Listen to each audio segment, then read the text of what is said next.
In this video, we'll review how to import your Canvas roster directly into Albert. Your first step will be to log in to your Canvas account.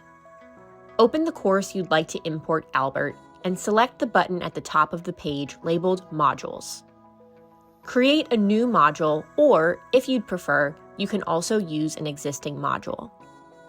Next, click the small plus sign on the right-hand side of the module title. Select External Tool from the drop-down menu, and then, from the list, select Albert. If you cannot find Albert, your school has not connected your Albert integration.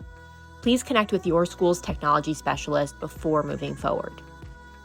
Scroll down to select the option for Load in a New tab, and click Add Item.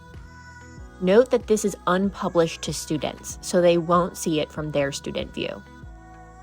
Click on the Albert link you just created, and click Load Albert in a new window. Find the Albert class you'd like to import your roster to, or create a new class. Click Invite Students on the class, and then click Import from LMS. Confirm the roster information is correct.